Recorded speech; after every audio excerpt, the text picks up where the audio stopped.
Shalom jemaat dan sahabat Eka, selamat datang dan selamat bergabung dalam ibadah GBT Eklesia Keluarga Allah. Berikut kami informasikan terkait jadwal ibadah dalam 1 minggu ke depan. Ibadah raya setiap hari Minggu pukul 8 pagi.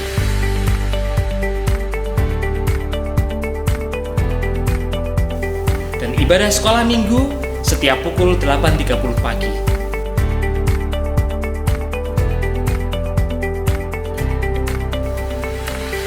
Bagi jemaat Tuhan yang rindu, bertumbuh, dan mendalami firman Tuhan, kami juga mengundang untuk hadir dalam ibadah Dopafis, doa, pendalaman Alkitab, dan penajaman visi yang diadakan setiap hari Jumat pukul 5 sore.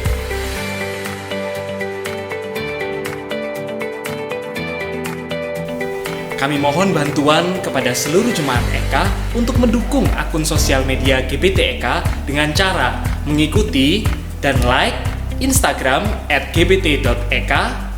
Jangan lupa untuk like dan subscribe YouTube GBT Eklesia. Demi kenyamanan beribadah, kami juga memohon kepada seluruh jemaat Eka yang membawa handphone untuk bisa mematikan atau memposisikan handphone pada mode silent. Demikian jadwal ibadah yang perlu kita ketahui. Sekian yang dapat kami informasikan. Terima kasih atas perhatiannya. Selamat hari Minggu, selamat beribadah, Tuhan Yesus memberkati. Selamat pagi, Bapak, Ibu, Saudara, jemaat yang dikasihi Tuhan. Saya lihat wajah-wajahnya penuh sukacita. Saya undang mungkin Bapak Ibu jemaat yang masih duduk di belakang mungkin bisa maju dulu untuk kita semakin merapat ya duduknya. Baik. Mari kita undang hadirat Tuhan untuk hadir di tengah-tengah kita. Mari kita rendahkan hati kita. Kita katakan, Tuhan, bentuklah hati kami.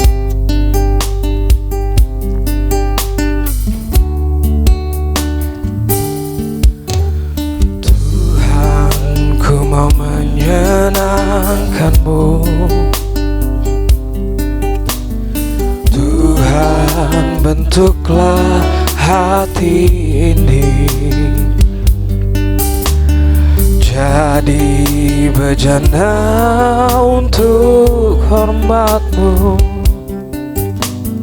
cemerlang bagai emas murni. Tuhan, ku serahkan hatiku, semua ku berikan padamu. Kuduskan hingga tulus selalu, agar aku menyenangkan-Mu, menyenangkan-Mu, senangkan-Mu. Hanya itu kerinduanku, menyenangkan-Mu, senangkan hati-Mu. Hanya itu kerinduanku. Saya undang Bapak Ibu jemaat untuk bangkit berdiri. Tuhan, ku serahkan hatiku, semua ku berikan padamu. Kuduskan hingga tulus selalu, agar aku menyenangkan-Mu, menyenangkan-Mu, senangkan-Mu. Hanya itu kerinduanku, menyenangkan-Mu, senangkan-Mu. itu kerinduanku, menyenangkanmu, senangkanmu.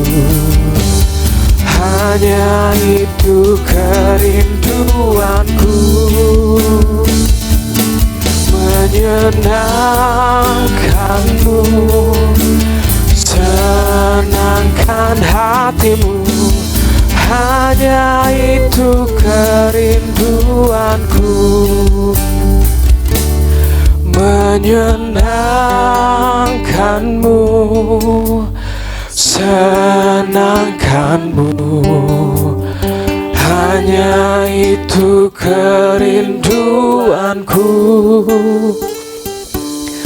menyenangkanmu, senangkan hatimu. Hanya itu kerinduanku. Sekali lagi kita katakan, menyenangkanmu, senangkanmu. Hanya itu kerinduanku, menyenangkanmu, senangkan hatimu. Hanya itu kerinduanku, menyenangkanmu, senangkanmu. Hanya itu kerinduanku, menyenangkanmu, senangkan hatimu. Hanya itu kerinduanku, hanya itu kerinduanku, hanya itu kerinduanku.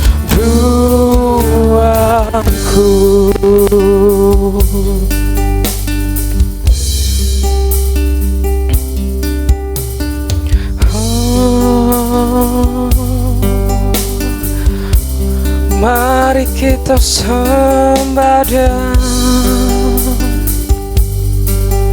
Kami mau Tuhan menyenangkan-Mu.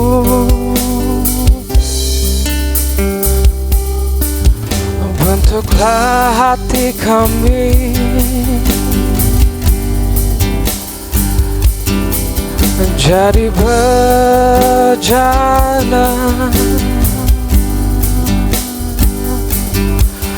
untuk hormat-Mu. Terima kasih Tuhan.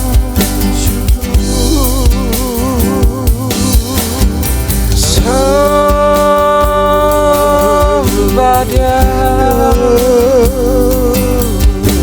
sembah Dia.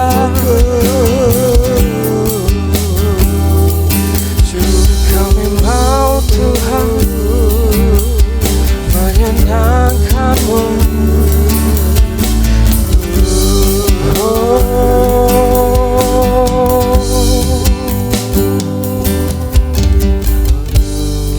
Saya undang Ibu Gembala untuk memimpin kita dalam doa.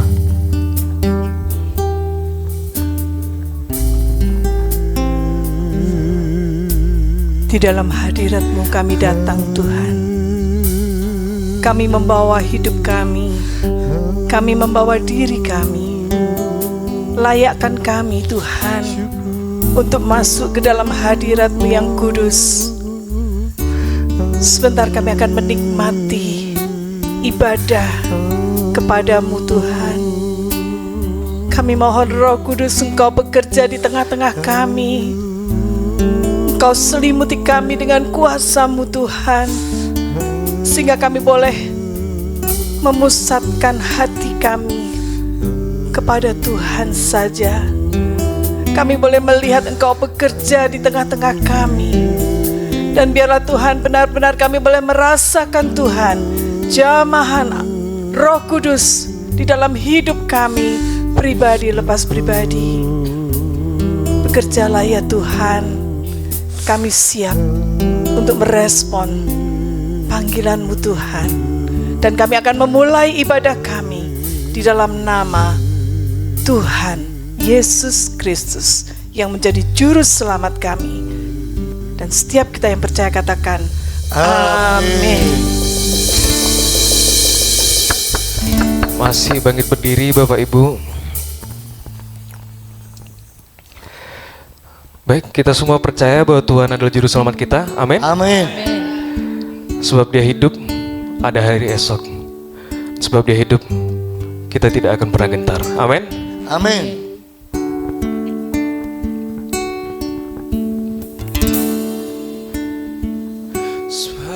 Dia hidup, ada hari esok. Sebab Dia hidup, ku tak gentar, karena ku pegang hari esok. Hidup jadi berarti sebab Dia hidup.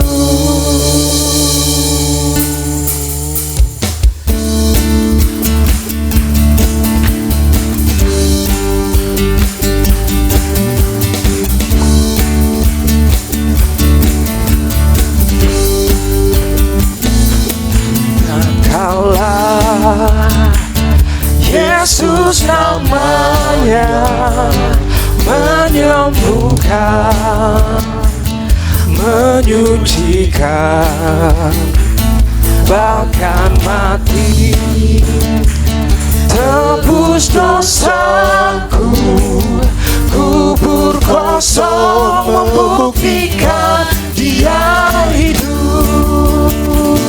Yesus Kristus juru selamatku, Kau Rajaku, Kau Tuhanku, Kau telah bangkit, hidup selamanya dan memerintah atas bumi sebagai Raja. Sebab Dia hidup, ada hari esok. Sebab Dia hidup, ku tak gentar, karena ku tahu Dia pegang hari esok. Hidup jadi berarti sebab Dia hidup.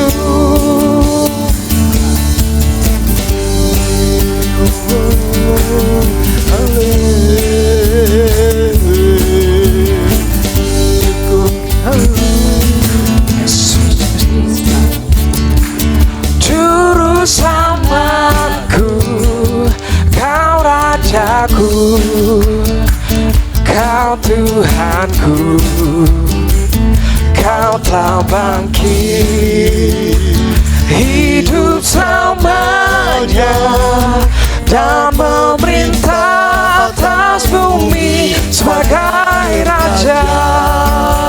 Sebab Dia hidup, ada hari esok. Sebab Dia hidup, ku tak gentar, karena ku tahu Dia pegang hari esok. Hidup jadi berarti sebab Dia hidup. sebab dia hidup. Ada hari esok, sebab dia hidup. Ku tak gentar, karena ku tahu dia pegang hari esok. Hidup jadi berarti sebab dia hidup. Hidup jadi berarti sebab dia hidup. Hidup jadi berarti sebab dia hidup. Berikan sorak-sorai yang termulai bagi namanya. Masih bersemangat Bapak Ibu? Amin. Kita masih bangkit berdiri ya. Kita mau naikkan satu pujian lagi.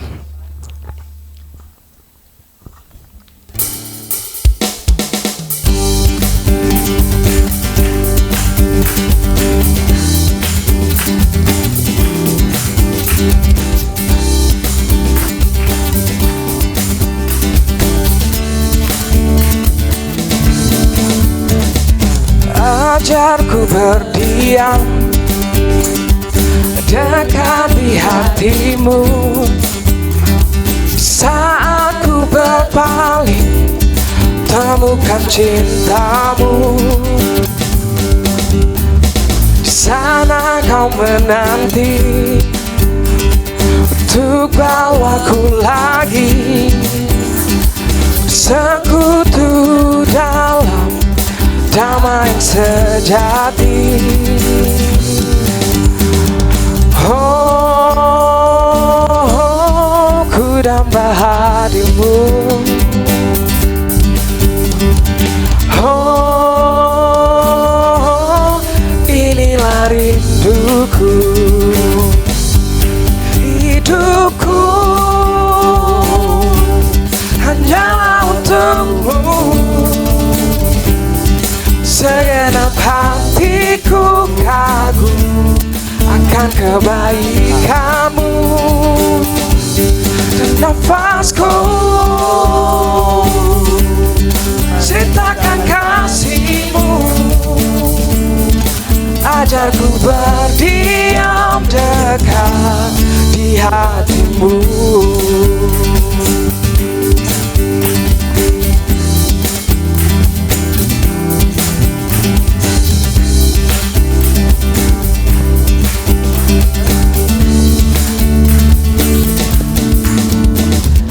Ajarku berdiam dekat di hatimu. Saat ku berpaling, temukan cintamu. Di sana kau menanti untuk bawaku lagi bersekutu dalam damai yang sejati. Oh, ku damba hadirmu. Oh, inilah rinduku. Hidupku hanyalah untukmu. Segenap hatiku kagum akan kebaikanmu. Dan nafasku menceritakan kasihmu. Ajarku berdiam dekat di hatimu. Hidupku dan hidupku hanyalah untukmu. Segenap hatiku kagum akan kebaikanmu. Nafasku menceritakan kasihmu. Ajarku berdiam dekat di hatimu. Ajarku berdiam dekat di hatimu. Ajarku berdiam dekat di hatimu.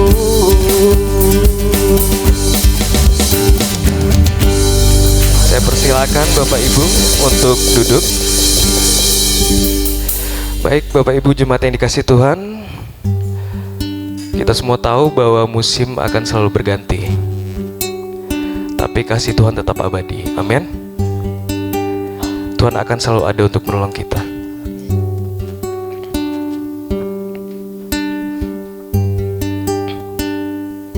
Mari kita naikkan sembah kita.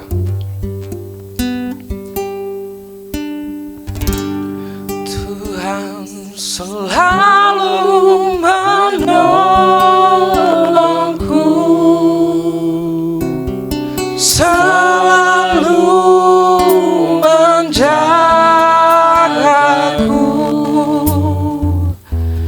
sehelai di rambutku tak akan terjatuh tanpa seizinmu.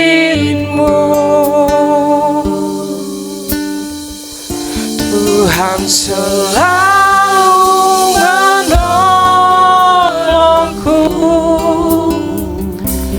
selalu menjagaku. Dia mengenyangkanku dan peliharaku seumur hidupku.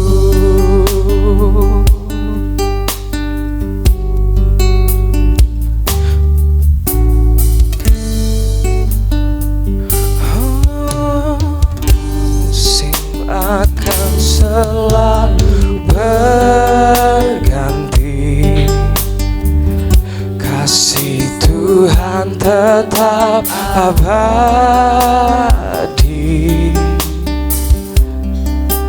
tak akan berubah sampai selamanya.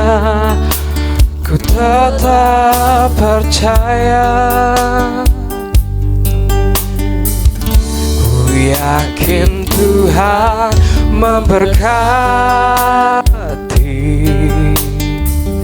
ku yakin Tuhan melindungi. Burung di udara Tuhan pelihara karena kasih-Nya.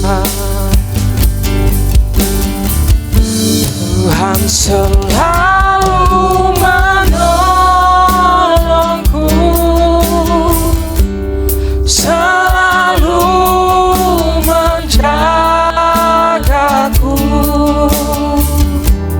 sehelai di rambutku tak akan terjatuh tanpa seizinmu.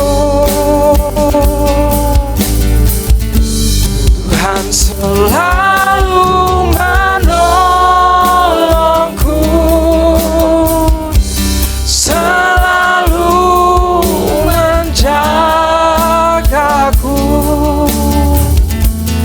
Dia mengenyangkanku dan peliharaku seumur hidupku. Saya undang Bapak Ibu Jemaat untuk bangkit berdiri.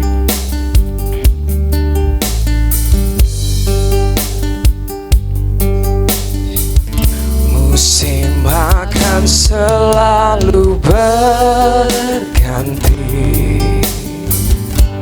kasih Tuhan tetap abadi, tak akan berubah sampai selamanya. Ku tetap percaya, ku yakin Tuhan memberkati, ku yakin Tuhan melindungi.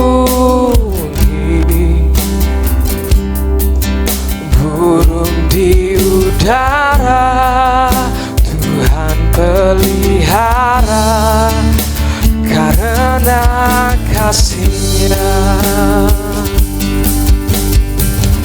Tuhan selalu menolongku,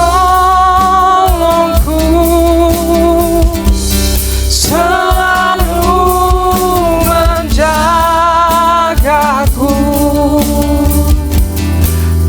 Helai di rambutku tak akan terjatuh tanpa seizinmu. Tuhan selalu menolongku, selalu menjagaku. Dia mengenyangkanku dan peliharaku seumur hidupku. Jemaat saja katakan, selalu menolongku, selalu menjagaku.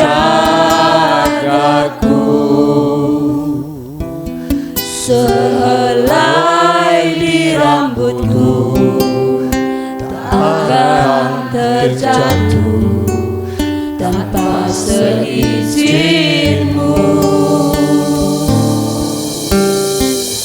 Tuhan selalu menolongku, selalu menjagaku. Dia menyenangkanku dan pelihara seumur hidupku. Tuhan selalu menolongku, selalu menjagaku. Helai di rambutku tak akan terjatuh tanpa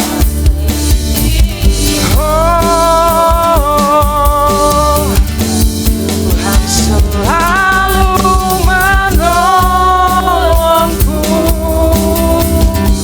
selalu menjagaku. Dia mengenyangkanku, peliharaku seumur hidupku. Dia mengenyangkanku dan peliharaku seumur hidupku. Dia mengenyangkanku dan peliharaku seumur hidupku.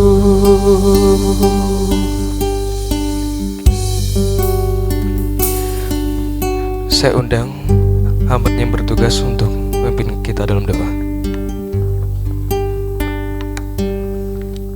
Bapak Ibu, mari kita berdoa. Kami bersyukur Tuhan, di waktu-waktu yang indah ini Tuhan memberi kekuatan kepada kami untuk kami bisa datang ke hadirat-Mu yang luar biasa.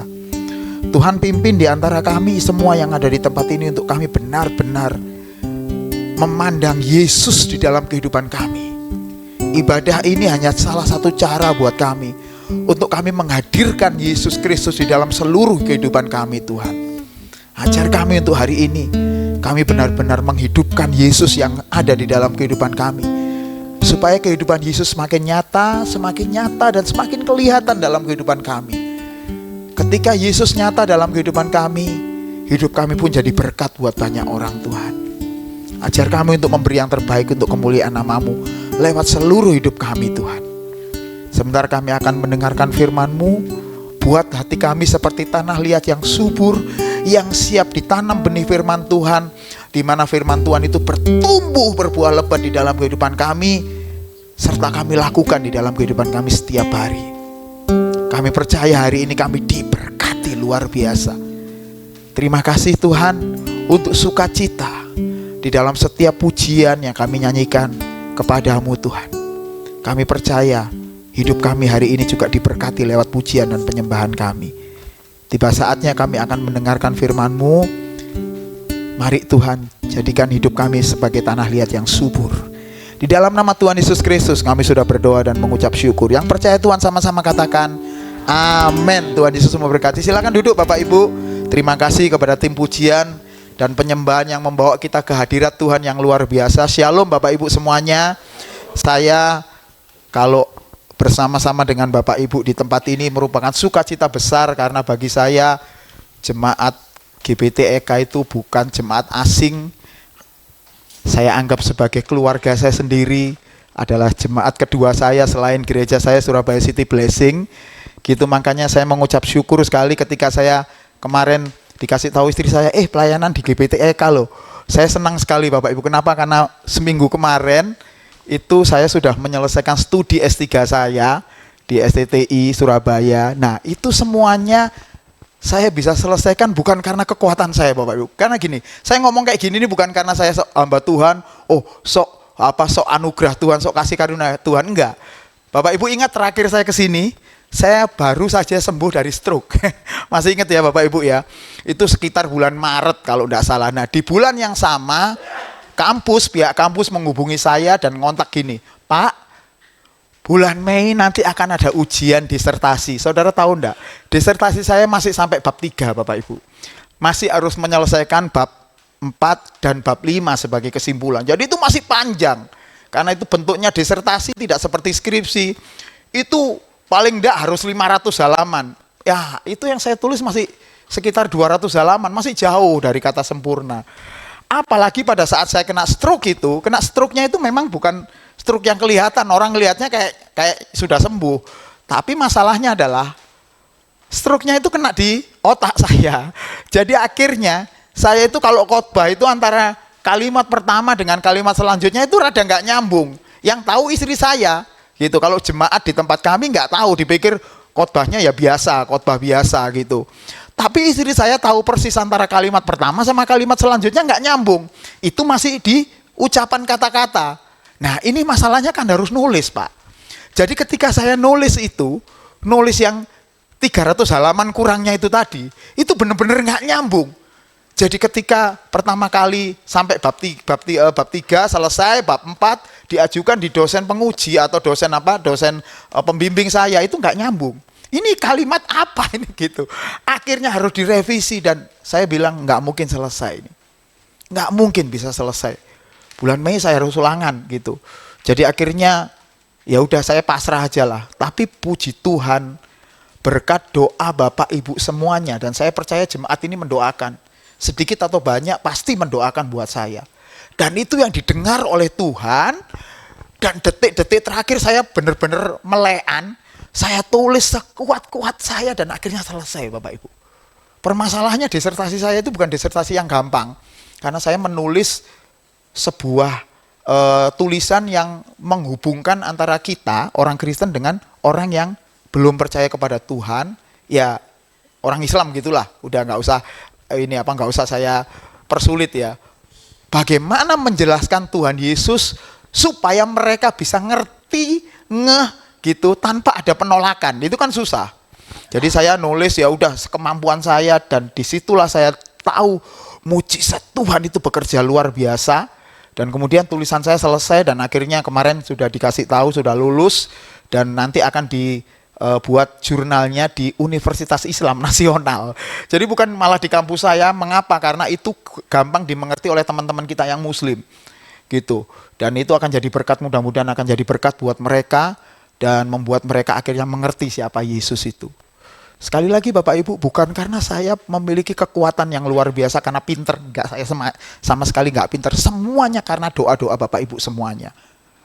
Makanya salah satu yang mendorong di tempat ini ya Bu Kris sama Pak Yu yang benar-benar mendorong saya untuk segera menyelesaikan itu. Mereka waktu itu tahu sendiri pergumulannya. pergumulan saya ada Om Hizkia juga pasti bantu doa buat saya waktu itu. Dan ketika saya selesaikan, kebanggaan saya adalah Tuhan saya adalah Tuhan yang hidup. Jadi dari situ saya tahu bahwa Tuhan kita dahsyatnya luar biasa. Jadi kalau Bapak Ibu tidak memiliki kemampuan untuk banyak hal, ya itu memang sudah benar. Karena kita kemampuannya terbatas, oleh karena itu kita harus bergantung sama Tuhan. Gitu Bapak Ibu. Jadi dari situ saya begitu ngalami bagaimana cara Tuhan menolong kita dengan cara yang luar biasa. Ketika saya lulus waktu itu, saya benar-benar tergetar sekali ketika saya nyanyi, inilah yang ku punya, hati sebagai hamba. Aduh, nangis saya Bapak Ibu. Maaf ya, saya agak gembeng, saya emosi ya benar. Jadi saya waktu itu benar-benar nangis bagaimana kehidupan seorang hamba itu benar-benar berjalan di dalam kekuatan Tuhan, anugerah Tuhan gitu. Makanya ketika tadi WL ngajak kita semuanya untuk nyanyi kayak gini Bapak Ibu. Masih ingat ya tadi? Sebab dia hidup, ada hari esok. Itu lagu yang sangat luar biasa. Karena Tuhan Yesus itu sejatinya datang ke setiap orang percaya. Bukan untuk kehidupan hari ini. Nah masalahnya banyak orang Kristen itu masih percaya bahwa Yesus itu hanya datang untuk kehidupan dia hari ini. Permasalahan terbesar manusia adalah untuk kehidupan hari esok Bapak Ibu. Karena sejatinya kehidupan kita hari ini di dunia ini cuma 70-80 tahun. Itu kehidupan yang sangat singkat sekali dan tidak terlalu banyak berdaya guna untuk kita. Justru ketika Bapak Ibu sedang duduk di tempat ini, Tuhan mempersiapkan Bapak Ibu semua itu untuk mengalami kehidupan hari esok yang tidak pernah ada akhirnya. Hari ini kalau Tuhan Yesus izinkan kita berada pada kondisi sulit, pada kondisi susah, pada kondisi sakit, dan kelihatannya itu sepertinya nggak ada harapan. Justru ketika Bapak Ibu sedang duduk di tempat ini mendengarkan kebenaran firman Tuhan, Tuhan sedang mempersiapkan Bapak Ibu untuk sebuah kehidupan yang luar biasa, yang adanya di hari esok. Itulah pengharapan kita. Yang disebut kehidupan penuh pengharapan itu di situ. Masalahnya Pak, masalahnya Bu, tidak semua orang Kristen itu memiliki cara berpikir yang sama yang kita miliki sekarang. Di Surabaya, ya di Surabaya Bapak Ibu, gereja dibangun gede-gedean, besar-besaran, mengumpulkan jemaat sebanyak-banyaknya dengan berbagai macam cara, supaya gerejanya itu bisa penuh dengan banyak orang. Terus harapannya apa dengan gerejanya penuh? Mereka kalau gerejanya penuh, mereka lebih spiritnya, pujian penyembahannya lebih luar biasa. Terus dibawa kemana jemaat? Ya pokoknya senang aja. Nah oleh karena itulah saya tekankan kepada Bapak Ibu sekarang ini, orang-orang yang disebut orang-orang pilihan Tuhan, gak peduli seberapa ukuran gereja kita.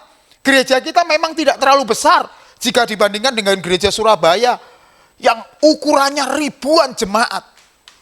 Tetapi ingat Bapak Ibu, justru tempat yang seperti inilah yang mengajar Bapak Ibu itu untuk memiliki kehidupan di hari esok yang Tuhan sedang persiapkan. Oleh karena itulah di gereja yang ukurannya tidak besar seperti ini, kita digesek satu dengan yang lain.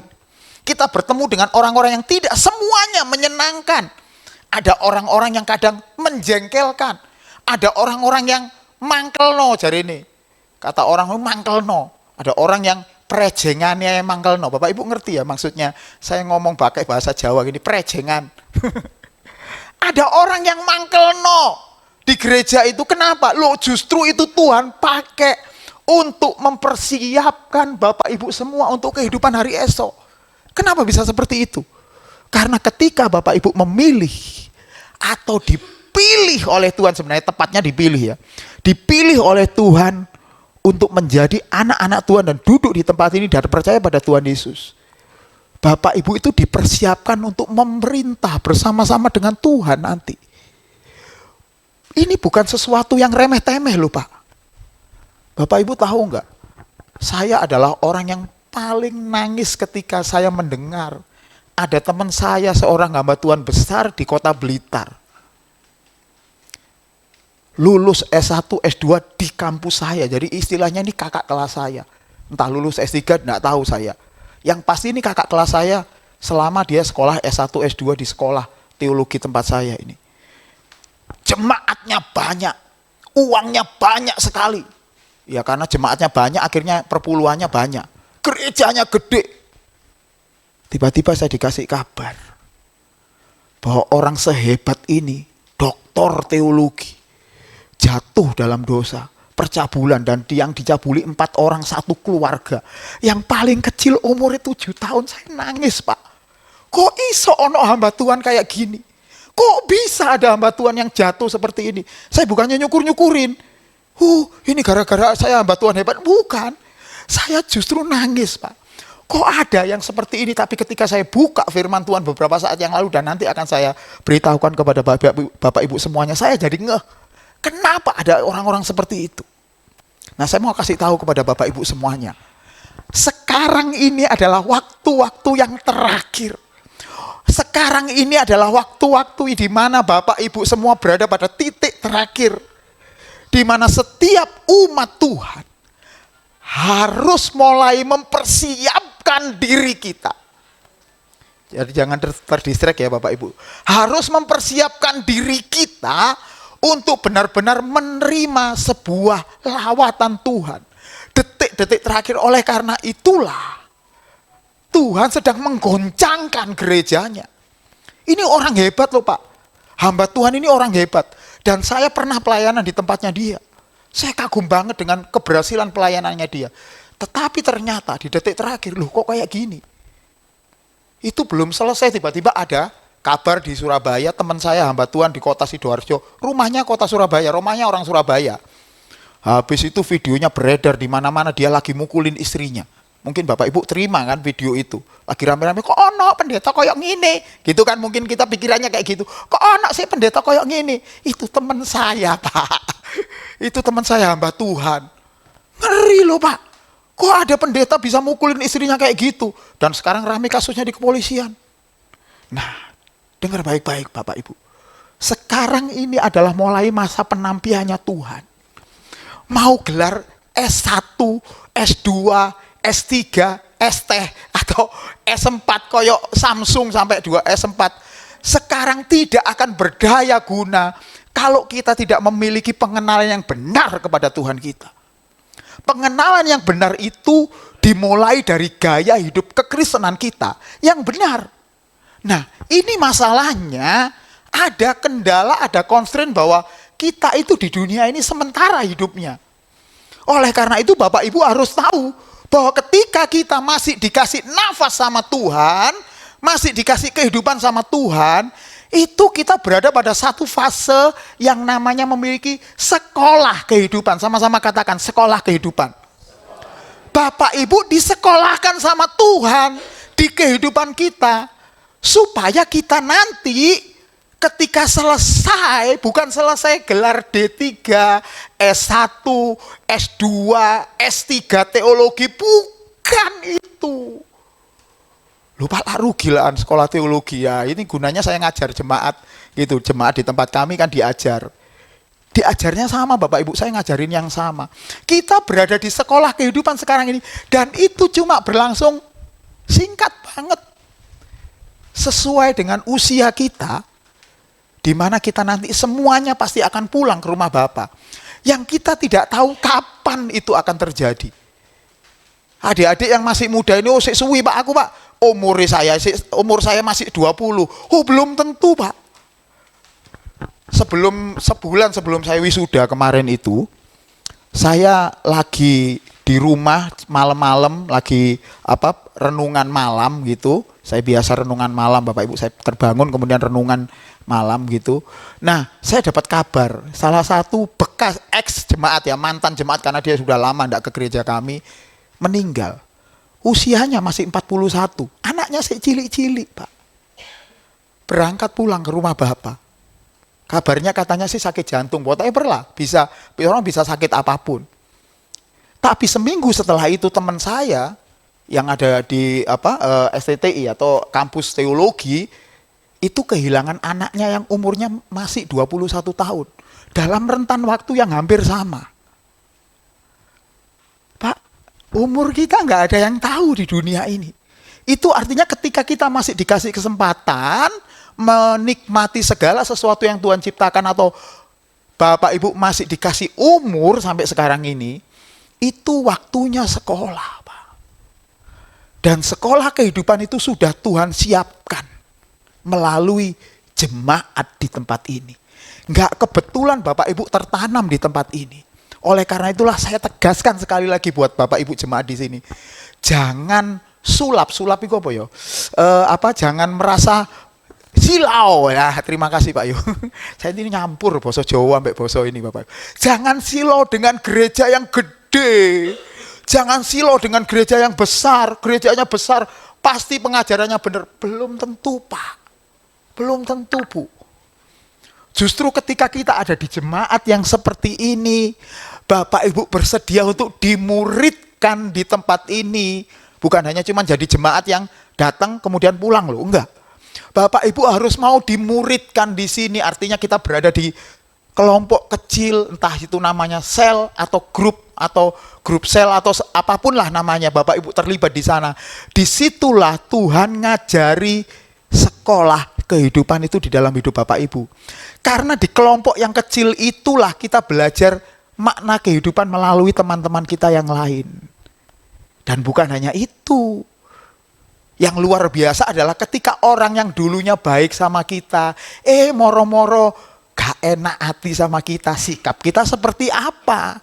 Itu justru diizinkan Tuhan terjadi dalam hidup kita supaya menggesek hidup kita semakin lama, supaya hidup kita itu semakin benar. Kita itu diajar oleh Tuhan supaya jadi orang yang rendah hati itu bukan dengan pengajaran di mimbar seperti ini. Banyak orang Pak hamba Tuhan yang pinter, banyak pinter khotbahnya enak, khotbahnya itu isinya luar biasa, tapi kehidupannya walahu alam kita tidak pernah tahu. Itu oleh karena itu saya mengucap syukur Pak Yo sama Bu Kris di tempat ini benar-benar ngajar Bapak Ibu semuanya untuk ngundangi hamba Tuhan yang benar gitu. Supaya kita benar-benar menjadi orang-orang tertanam dan kita belajar lewat kehidupan orang lain. Tetapi yang paling penting setelah itu, Tuhan menaruh Bapak Ibu di komunitas kecil ini supaya dimuridkan, supaya digesek. Gimana caranya membuat Bapak Ibu jadi orang yang rendah hati? Nggak bisa diajar lewat sini, saudara-saudara. Jadilah orang yang rendah hati. Nek diomongi kayak ngono tok, metu kuping kiwa, keluar kuping tengen. Itu lumayan sih diproses di sini. Ono sing nggak mlebu blas, dung, metu ngono. Nggak bisa orang dikhotbahi seperti itu. Orang harus ngalami sendiri, dan itu yang dilakukan oleh Roh Kudus dalam hidup Bapak Ibu. Dimasukkan ke dalam peristiwa.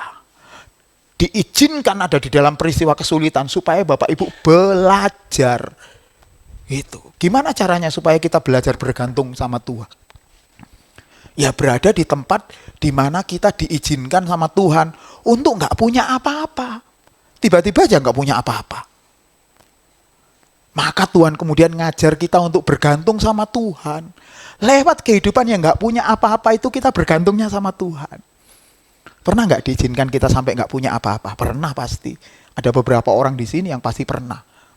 Justru di keadaan seperti itulah seberapa besar kita bergantung sama Tuhan. Itu yang sedang Tuhan ajarkan. Saya mau share satu firman Tuhan buat Bapak Ibu semuanya yang sangat menarik, sangat luar biasa. Di dalam Lukas pasal yang ke-12 ayat 1 sampai ayat yang ke-5. Lukas pasal yang ke-12 ayat 1 sampai ayat yang ke-5. Nah, saya langsung bacakan aja Bapak Ibu karena saya takut nanti saya nabrak waktu ya. Sementara itu beribu-ribu orang banyak telah berkerumun sehingga mereka berdesak-desakan. Lalu Yesus mulai mengajar. Pertama-tama kepada murid-muridnya katanya, waspada terhadap ragi, yaitu kemunafikan orang Farisi. Next. Tidak ada sesuatu pun yang tertutup yang tidak akan dibuka, dan tidak ada sesuatu pun yang tersembunyi yang tidak akan diketahui. Next. Karena itu apa yang kamu katakan dalam gelap akan kedengaran dalam terang. Dan apa yang kamu bisikkan ke telinga di dalam kamar akan diberitakan dari atas atap rumah. Next. Aku berkata kepadamu, hai sahabat-sahabatku. Keren banget. Janganlah kamu takut terhadap mereka yang dapat membunuh tubuh dan kemudian tidak dapat berbuat apa-apa lagi. Aku akan menunjukkan kepada kamu siapakah yang harus kamu takuti. Takutilah dia yang setelah membunuh mempunyai kuasa untuk melemparkan orang ke dalam neraka. Sesungguhnya aku berkata kepadamu, takutilah dia. Ini keren Bapak Ibu, kita balik ke ayat yang pertama ya. Ini keren banget ayat ini. Saya senang sekali ayat ini. Coba perhatikan, itu ada satu kalimat yang aneh menurut saya. Sementara itu beribu-ribu orang banyak telah berkerumun sehingga mereka berdesak-desakan. Ini mungkin sama seperti gereja yang jemaatnya suwangar, wakeh pokoknya. Biasanya kalau kayak gini nih kesukaannya para pendeta. Wong wis akeh kan enak sudah. Tapi ayat ini nggak berhenti. Ayat ini kemudian dilanjutkan dengan satu kata. Lalu Yesus mulai apa Bapak Ibu? Mengajar. Nah, mengajarnya itu kepada orang banyak itu enggak? Enggak. Ayat ini dilanjutkan. Pertama-tama kepada siapa? Murid-muridnya. Kenapa spesial murid-muridnya? Karena murid-muridnya ini yang harus tahu lebih dulu, ini pengajaran penting. Jadi kesimpulannya, ini pengajaran yang sangat penting. Orang banyak itu ada, bisa berkumpul, bisa. Tapi orang banyak itu tidak akan pernah bisa mengerti pengajaran penting yang Tuhan Yesus sedang mau ajarkan. Oleh karena itulah penting sekali, saya ulangi sekali lagi ya Bapak Ibu. Bapak Ibu tertanam di dalam sebuah gereja, dan bukan hanya tertanam, tapi bersedia dimuridkan. Karena hanya orang-orang yang dimuridkan itulah yang mulai bisa menangkap intisari hati Tuhan untuk gereja lokal itu. Gitu. Nah makanya di ayat ini, walaupun orang banyak, kemudian nggak dilanjutkan, maka Yesus mengajar orang banyak itu karena ini penting supaya diketahui. Oh enggak. Yesus mengajar pertama-tama kepada muridnya dikasih tahu, tapi bukan berarti nggak diajarkan kepada orang banyak, diajarkan. Tetapi yang paling penting adalah orang-orang yang menjadi murid-muridnya. Dengarkan baik-baik Bapak Ibu. Kalau kita berada di dalam sebuah komunitas pemuritan di dalam gereja, hal yang penting yang Tuhan ajarkan adalah Tuhan mau bagi hidupnya. Yesus mau bagi hidupnya lewat apa? Lewat para pemimpin yang ngajarin. Oleh karena itulah di tengah-tengah kesempatan yang baik ini saya bilang sama pemimpin. Pemimpin jangan cuma hebat karena kita bisa ngajar. Karena lulus S1, S2, S3. Saya waktu kemarin lulus itu dirayakan sama jemaat. Tapi berkali-kali saya selalu bilang sama jemaat, walaupun saya lulus S3 tidak akan mengurangi gaya saya. Terus kemarin lulus S3 terus melakukan ini. Enggak, masih tetap sama gitu. Sama, belajar untuk kita belajar rendah hati gitu. Harus. Karena apa? Sebenarnya yang paling penting itu bagi hidup. Karena orang tidak akan, jemaat saya Bapak Ibu, tidak akan melihat saya itu dari apa yang saya ajarkan. Tapi melihat dari kehidupan. Kalau Bapak Ibu mungkin karena kita jarang ketemu ya, ngelihat pengajaran. Tapi percayalah, Bu Kris sama Pak Yu ngajak saya ke sini itu bukan karena nggak kenal sama saya. Beliau kenal baik sama saya. Di jemaat saya, mereka lihat apa yang saya lakukan, apa yang saya kerjakan. Maka oleh karena itulah para pemimpin di tempat ini, kita jangan hanya cuman bisa ngajar. Dari hidup saudaralah mereka diberkati. Karena apa yang kita lakukan itu bicara banyak daripada pengajaran kita. Kita mungkin bisa ngajar hebat bahasa Ibrani, bahasa Yunani. Tapi kalau kehidupannya nggak jadi berkat, itu koyok gajah dibilang koni. Iso khotbah ora iso nglakoni, kan kayak gitu. Jadi kesimpulannya, hidup kita itu bicara luar biasa. Nah, oleh karena itulah, dia kasih tahu seperti ini Bapak Ibu. Pertama-tama kepada murid-muridnya, pengajaran yang paling penting ini, supaya diperhatikan. Mungkin ini nanti perlu juga Bapak Ibu renungkan di rumah, dibaca lagi. Waspada terhadap ragi. Untungnya kalimat firman Tuhan ini nggak berhenti sampai ragi. Waspada terhadap ragi, nanti wong Kristen nggak gelem kayak ragi. Itu ya. Waspada terhadap ragi, ada penjelasannya. Yaitu kemunafikan orang apa? Farisi. Kenapa ayat ini begitu luar biasa? Hati-hati sama orang Farisi. Orang Farisi itu ngajarnya hebat, Ya, kemudian contoh-contoh yang dia beri itu hebat, semuanya berasal dari Alkitab, dari Taurat. Dan karena dia orang hebat, dia merasa dirinya paling benar. Itu yang Tuhan sebut sebagai orang-orang yang munafik. Yang Tuhan Yesus katakan sebagai ragi. Ragi itu Bapak Ibu tidak akan hidup tumbuh dalam waktu yang tiba-tiba cepat gitu 1-2 jam, enggak. Butuh waktu semalam, pelan-pelan tiba-tiba tidak tahu sudah ada raginya. Ragi itu kayak model jamur gitulah. Ada yang semacam tape gitu, itu harus dikasih ragi supaya dia bisa dimakan jadi tape. Puhung itu supaya bisa dimakan dari tape. Kira-kira seperti itu. Jadi ragi itu adalah sesuatu yang kelihatannya benar, kelihatannya sama seperti yang ditempati itu, tapi mengganggu, dan itu menjadi sebuah hal yang tiba-tiba merusak nanti. Oleh karena itu hati-hati terhadap orang yang bisa ngajar, orang-orang yang kelihatannya hebat tapi hidupnya tidak benar di hadapan Tuhan, yang merasa paling benar sendiri. Saya Bapak Ibu, dulu sebelum saya sekolah teologi, saya itu senengane debat ngalor ngidul.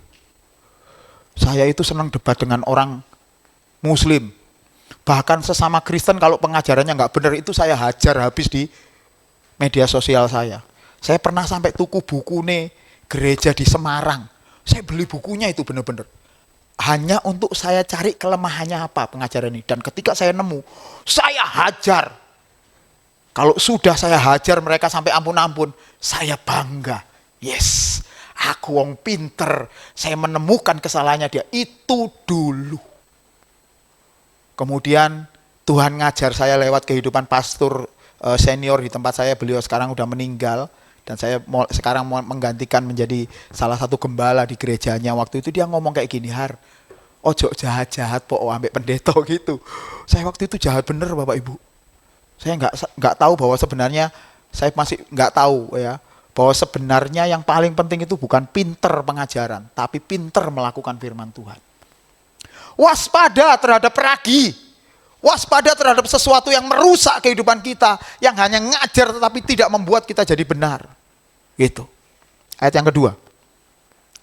Tidak ada sesuatu pun yang tertutup yang tidak akan dibuka, dan tidak ada sesuatu pun yang akan tersembunyi yang tidak akan diketahui. Wow, ini keren Pak. Seberapa hebatnya orang Farisi menutupi banyak hal, tapi ketahuan juga sama Tuhan Yesus Kristus. Begitu juga dengan orang Kristen. Kita mau menguasai ilmu teologi yang seperti apa, pinter firman Tuhan, dakik-dakik firman Tuhan. Itu bahasa Jawanya. Tapi kalau hidup kita, yang kita kerjakan, tidak sesuai dengan apa yang kita ajarkan, satu saat Tuhan bisa bongkar. Itu tadi cerita yang saya ceritakan kepada Bapak Ibu di awal. Teman saya ini lulusan S1, S2, S3 teologi, punya jemaat yang besar, punya gereja yang besar. Itu. Orang tidak akan tahu dosanya dia, tapi pada satu saat Tuhan bongkar. Kenapa? Karena sejatinya Tuhan mau tunjukkan, hati-hati sama orang Farisi. Bapak Ibu, orang-orang hamba Tuhan seperti saya ini, apalagi yang sudah jadi gembala seperti ini, sangat berpotensi sekali untuk bisa membuat jemaat itu tersesat. Saya itu bisa banget loh Pak. Kalau mau ya mobil baru gitu kan, tinggal ngomong sama jemaat, tolong ya mobil saya wis suwi, mulai tahun 2005 sampai saiki gak ganti-ganti. Itu bisa Pak. Jemaat urunan gitu ya. Setelah itu tolong doakan, saya cuman punya sekian juta. Itu bisa saya memanipulasi seperti itu. Bisa banget. Tapi permasalahannya, kalau saya melakukan itu, saya mengecewakan Tuhan saya. Nah, oleh karena itu Bapak Ibu, belum tentu kalau kita menguasai banyak ilmu-ilmu teologi itu juga benar juga. Lebih baik kita belajar untuk berkomunitas di gereja lokal, dan saudara dimuridkan, saudara belajar dari sesuatu yang sederhana yang dimiliki pemimpin, dengan teman-teman yang satu dengan yang belajar dari hidup mereka. Supaya dari hidup mereka, kita tahu, oh ternyata Tuhan menginginkan saya untuk belajar mengampuni. Ketika kita di dalam komunitas di gereja kita ketemu dengan orang yang mengecewakan hati, Maka tugas kita adalah belajar mengampuni. Jangan terus kemudian pindah gereja. Gampang sih pindah gereja, itu gampang banget, adalah cara exit atau cara keluar yang paling cepat. Enak wis gak ketemu wong iku maneh. Tapi kalau kita melakukan itu, saudara tidak akan pernah bisa dididik oleh Tuhan. Ada banyak orang tentunya dulu yang ada di gereja ini wis gak ketok meneh. Kenapa? Karena gak bersedia dididik. Didikan itu selalu nggak mengenakan. Didikan itu selalu sesuatu yang tidak kita suka. Pasti anak-anak itu kayak gitu. Kalau sekolah itu sekarang ada yang masuk jam 7, jam 6 dia udah bangun. Kalau di Surabaya Bapak Ibu ya, karena macet. Jam 6 dia sudah bangun, sudah harus ganti pakai baju sekolah. Kemudian mereka berangkat. Kalau terlambat 1 menit aja, jam 7:01 mereka didisiplin. Di sekolah saya itu seperti itu. Nggak enak bagi anak-anak, tapi mereka harus belajar disiplin.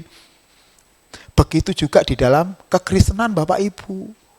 Nah sekarang masalahnya banyak orang Kristen itu lebih suka pengajaran-pengajaran yang menyenangkan telinga. Nggak mau ada di dalam komunitas. Nggak mau ada di dalam pemuritan. Karena kalau masuk di dalam pemuritan, takutnya nanti hatinya terluka. Takutnya nanti aku gak enak, loro hati aku kok Pak. Mending aku cuma datang di gereja, kemudian selesai pulang mulai. Itu yang terjadi di Surabaya Bapak Ibu. Banyak gereja besar-besar, dibangun gede-gede, karena banyak orang bersembunyi di sana. Orang yang nggak mau dimuridkan datang di gereja itu seneng. Ngoni mall gereja ini selesai, mereka makan. Jadi di mallnya lebih lama daripada di gerejanya. Gerejanya paling cepet 1 jam, 1,5 jam. Tapi melaku-melaku ngoni mall itu sok 2 jam, 3 jam, dan mereka kerasan golek parkirnya 2 jam. Saya paling kesel kalau sudah cari tempat parkir di gereja hari Minggu gini nih, di gereja yang jumlah jemaatnya banyak, wis pasti gak uman parkir wisan. Gitu itu. Nah, banyak orang-orang yang mau datang di gereja supaya menyenangkan telinganya, tapi ketika Bapak Ibu tinggal, ditanam di sebuah gereja dan hidup di dalam pemuritan komunitas gereja, nah itu yang mendewasakan Bapak Ibu semua. Ketika kita punya masalah, punya persoalan, ya kita sharing, itu menguatkan saudara kita yang lain. Paling tidak. Ya, kalau enggak ya paling enggak ada yang memberi kekuatan kepada kita. Itu yang terjadi. Nah, Tuhan ketika memperingatkan seperti ini, hati-hati terhadap ragi orang Farisi. Orang-orang Farisi itu merasa dirinya paling benar. Nah, kalau di komunitas kan kita nggak bisa seperti itu. Di komunitas kita harus berusaha untuk mengenal orang lain, berusaha untuk tahu orang lain, berusaha untuk bisa dimuridkan melalui pemimpin dan melalui teman-teman kita. Sama-sama dimuridkan. Gitu. Lanjut ayat yang ketiga. Karena apa yang kamu katakan dalam gelap akan kedengaran dalam terang. Apa yang kamu bisikkan ke telinga di dalam kamar akan diberitakan dari atas atap rumah. Bapak Ibu, kalau zaman dulu wong ngrasani gak krungu, saiki ngrasani itu paling cepet berkembangnya. Gitu. Kita ngerasani di orang A, itu moro-moro wis teko B. C lho kok cepet, karena di media sosial. Anak-anak sekarang gitu Gensi itu. Nek atine gak enak ngono, dia ndak usah ngerasani atau nggak usah curhat ke Tuhan. Tulis aja di Twitter, tulis aja di TikTok, atau tulis aja di Facebook. Selesai, seluruh dunia akan tahu gitu. Begitu juga kalau kepingin terkenal. Kalau kepingin terkenal itu kita citrakan seolah-olah kita jadi orang yang baik. Dan nulis aja, oh Tuhan sangat mengasihi saya, Tuhan luar biasa, ditulis di situ, ngasih firman, tapi hidupnya jauh dari firman. Nah makanya hati-hati kalau Bapak Ibu itu bagiin firman di media sosial itu, pastikan bahwa firman itu benar-benar hidup yang kita hidupi. Itu namanya membagi hidup saudara. Jangan bagiin firman yang bagus saja, tapi hidup kita nggak mau diubahkan.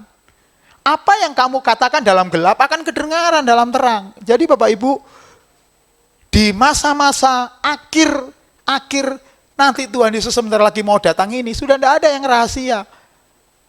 Semuanya akan kedengaran. Itu. Maka persiapkan diri kita mulai sekarang untuk hidup benar lebih dulu. Ayat yang keempat. Aku berkata kepadamu, hai siapa? Ini untuk siapa ini sahabat-sahabatku ini? Untuk orang banyak itu? Enggak. Untuk orang-orang yang disebut sebagai murid-murid Kristus. Saya mau kasih tahu Bapak Ibu, Kenapa murid Kristus itu disebut disciple atau dalam bahasa Yunaninya matetes gitu.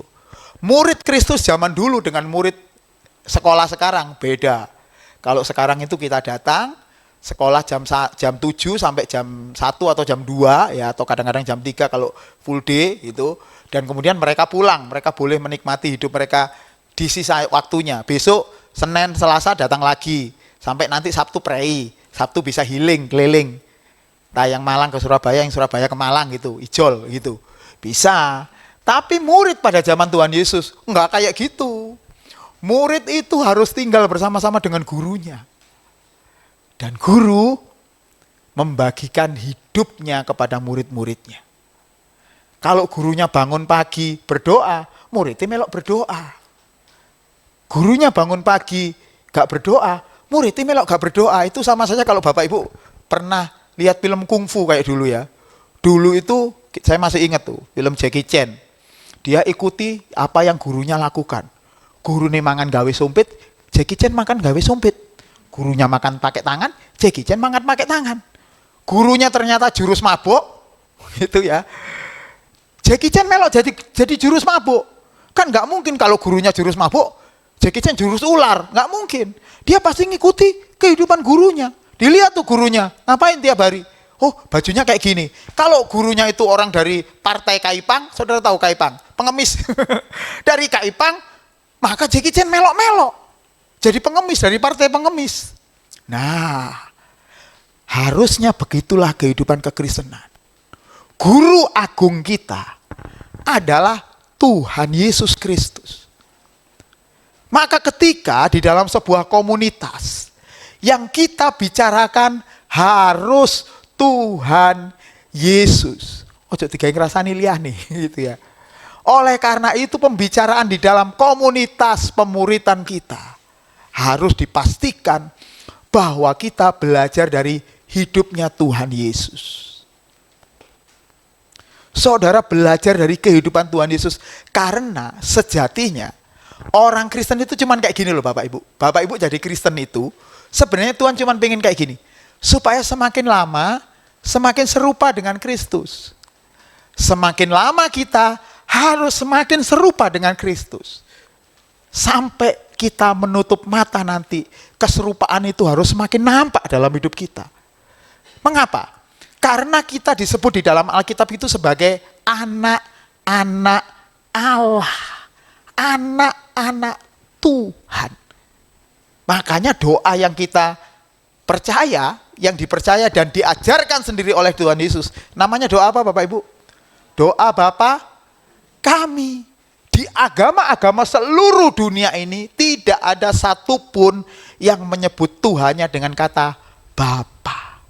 Yang paling dekat cuma agama Hindu. Nyeloe gitu ya. Kekristenan itu nyebutnya Bapa. Mengapa? Bukan hanya karena kedekatan. Bukan. Tapi karena Bapak Ibu ini orang berdosa yang diangkat anak oleh Tuhan. Harapan Tuhan ketika kita diangkat sebagai anak, semakin lama hidup kita harus semakin serupa dengan Bapa kita di sorga. Seperti itulah kekristenan. Oleh karena itulah, seberapa lama kita ikut Tuhan harus dipastikan bahwa semakin lama harus semakin serupa dengan Tuhan Yesus Kristus. Semakin lama semakin serupa dengan Tuhan Yesus Kristus. Kalau kekristenan kita semakin lama tambah ngamuan, gampang gondokan, gampang ngambul. You know what is the meaning of ngambul? Gampang cuklek, wis gak gerejo-gerejoan. Saya mau kasih tahu, jangan-jangan saudara bukan anaknya Tuhan, tapi kita ngaku-ngaku anaknya Tuhan. Gara-gara kita gawe kalung salib, atau punya tato salib, atau gawe klambi sing sopan kalau hari Minggu ke gereja, gitu. Apalagi kalau hari Minggu sudah mengucapkan kata-kata magic. Apa kabar saudara? Luar biasa. Apa kabarnya? Puji Tuhan. Amin. Iku nek metune mek dino Minggu. Begitu Senin, dasar anak setan. Terus kemudian kalau bapak-bapak nih biasanya ya nyetir gitu, dipotong di tengah jalan, kocone dibuka ambek mesu. Woi, woblok gitu ya. Oh itu enggak mau diubahkan Pak. Semakin lama kita harus semakin serupa dengan Kristus. Pertanyaannya adalah, coba Bapak cari bagian mana dalam hidup kita yang serupa dengan Yesus sekarang ini. Wangel Pak. Lah oleh karena itulah waktu kita singkat ini Pak Bu. Waktu kita singkat sesuai umur kita, ayo berpacu supaya kita semakin lama semakin serupa dengan Tuhan Yesus Kristus. Jadi kekristenan itu bukan agama yang nyebutnya dia Bapak itu karena ya wis semuanya diajarkan kokon nyeluk Bapak ya melok-melok. Enggak Pak. Ada alasannya Alkitab menyatakan bahwa kita menyebut Tuhan dengan Bapa. Makanya doa sampai yang Tuhan Yesus ajarkan, Bapa kami di sorga. Doa Bapak kami itu artinya sampean jadi anak. Dan oleh karena itulah Tuhan meletakkan Bapak Ibu di dalam sekolah kehidupan. Di tempat ini, di komunitas. Supaya kita bisa belajar dari kehidupan kita setiap hari. Ketika kita ketemu dengan orang yang tinggi hati, ojo mari ngono tambah ditambahi, oh kon mek duwe mobil situk ae gaya.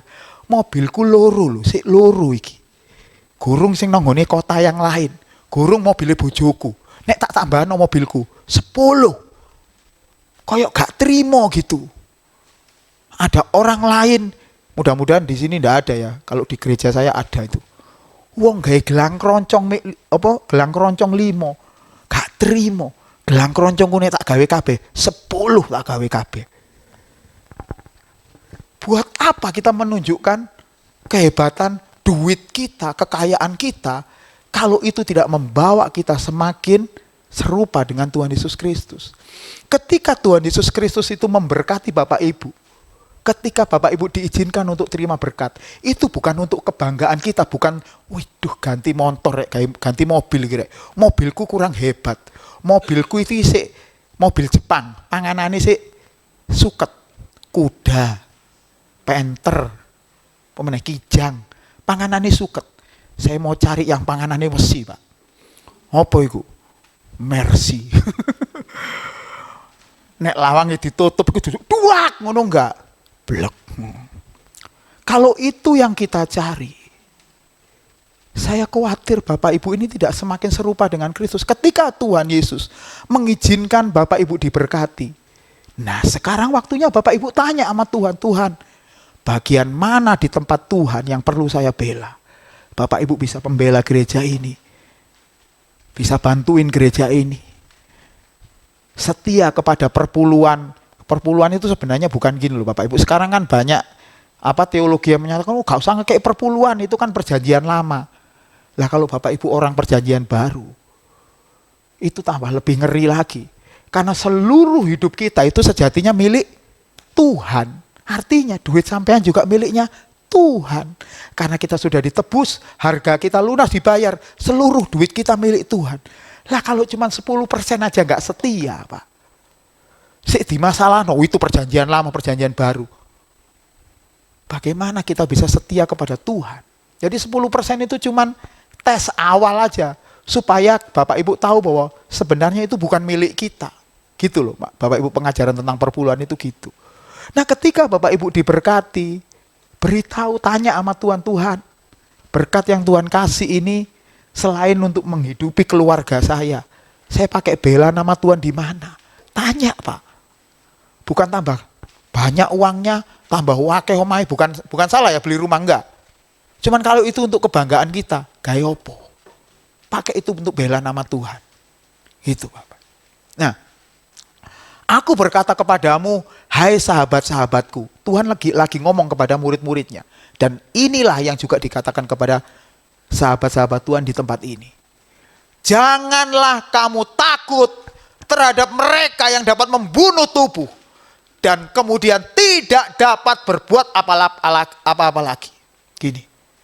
Banyak orang Kristen di dunia ini, termasuk di Malang, Surabaya, podo kabeh, Jakarta, podo ae. Mereka lebih takut miskin daripada mereka takut memberikan apa yang mereka punya untuk Tuhan. Oleh karena itulah gereja yang mengajarkan kemakmuran, itu paling rame. Saya dulu pernah, Pak, datang di gereja besar di Surabaya, itu khotbah ini. Coba Bapak Ibu dengarkan ya. Ini kira-kira ya opo. Saudara-saudara yang hari ini datang bawa sepeda, saudara akan pulang dengan sepeda motor. Amin, kabeh melo amin. Saudara yang hari ini datang dengan bawa sepeda motor, saudara pulang membawa mobil. Aku ya melo amin waktu itu. Karena aku nggawa sepeda motor, pengen mobil. Amin. Gitu. Saudara yang bawa mobil, saudara akan diberkati mobil lebih banyak lagi. Amin. Jemaat koyok ngono, coba bayangkan. Pengajaran-pengajaran yang model-model boten-boten kayak gitu itu. Aku melo amin karena aku gak ngerti. Tak pikirin nak ngene gereja itu tambah sugih, tambah hebat. Tambah banyak duit saya, tambah hebat. Saya mau kasih tahu itu bukan pengajaran Yesus. Itu cuma kita kepingin, kemudian belum punya kemampuan, kemudian ada hamba Tuhan sing khotbah yang boten-boten, kita melok-melok amin. Gitu. Saya pernah, ini beneran ini Bapak Ibu ya, ketemu dengan 2 orang AI di Surabaya. Lah kok ono motor Pajero ditumpangi tangan. Luru-luru AI. Ngono ya, saya tahu dia berdoa. Saya datangi AI karena saya kenal ya. Lah opo? Pak, saya sedang membestrap janjinya Tuhan, Pak. Emang Tuhan pernah berjanji apa? Apa yang kamu pegang dengan tanganmu akan jadi milikmu. Iku ayate nanti. Kok iso koyok ngono, dadi koyok ngono. Apa yang kamu injak, tanah yang kamu injak itu jadi milikmu. Melaku ngene Citralen, kriwari ngene tanah wong. Ya apa? Kapan Tuhan janji seperti itu? Tuhan gak pernah janji seperti itu. Tuhan tidak pernah memberi pengharapan untuk kita hidup di sini. Kehidupan Bapak Ibu jauh lebih berharga dari kehidupan kita di sini. Jadi kalau Bapak Ibu sekarang itu di dunia ini mengalami pergumulan, ya memang benar seperti itu. Karena Tuhan ingin mengajarkan orang-orang yang disebut sebagai sahabat-sahabatnya, murid-muridnya itu untuk memiliki kekayaan tapi bukan di dunia, tapi di sana. Dan itu berlakunya bukan 70, bukan 80 tahun Pak, Bu. Berapa lama itu Pak? Selama-lamanya. Kalau kita sekarang membayangkan susah. Karena kita masih hidup di sini. Loh Pak, kan aku hidup di dunia Pak Sian. Karena kita masih hidup di sini. Oleh karena itulah, Bapak Ibu harus memiliki pikiran dan perasaan yang seperti Tuhan Yesus miliki.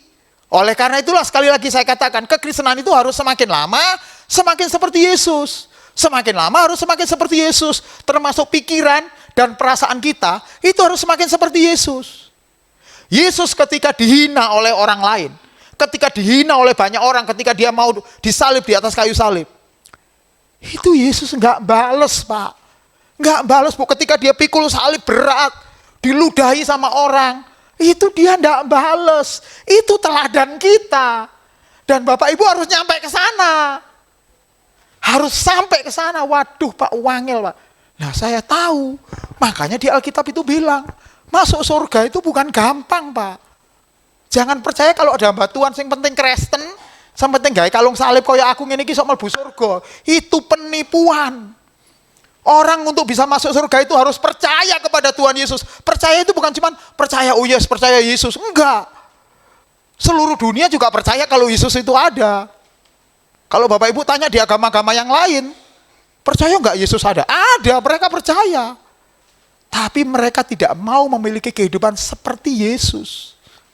Kekristenan itu ngajar Bapak Ibu supaya semakin lama kita itu semakin seperti Kristus. Pikiran perasaan seperti Kristus. Makanya buat mak-mak, AI gitu ya, semakin lama kalau kita sudah semakin mendekati usia kita, jadilah orang yang bijak. Ojo tambah tuwek, tambah ngomelan. Tambah balik seperti anak-anak, ngomel opo, itu omeli. Enggak, belajar untuk sabar. Seperti Yesus. Bapak Ibu tahu enggak, ketika Yesus mikul kayu salib itu, sebenarnya kalau ketemu orang-orang yang meludahi, menghina itu, Yesus bisa balas nggak kira-kira? Bisa banget. Ketika pikul salib, dia ini penipu, pembohong. Katanya Raja Israel. Cuman masalah suruh pikul salib aja kalah dia. Ayo buktikan, pasti kan banyak orang ngomong kayak gitu. Untungnya Yesusnya itu bukan saya, Pak. Nek aku ngono temenan. Salibnya tak dekek, kan aku Tuhan. Mari ngono aku jegegal ngene iki, wonge aku tak keplak mari ngono sing ngomong iki. Ngomong kok sembarangan pluak gitu. Nek perlu sampai lambene pindah guri. Itu kalau saya, tapi itu Yesus. Yesus ketika dihina orang, cuma satu perkataan yang keluar dari mulutnya. Apa Bapak Ibu? Ampuni mereka karena mereka tidak tahu apa yang mereka perbuat. Nah Bapak Ibu, sekarang pertanyaannya adalah bagaimana sikap kita ketika ada orang merendahkan kita, menghina kita. Kita kadang-kadang gak terima. Lu kan gurung ngeruh aku iku sopo? Mbo. Sama dirinya sendiri lali.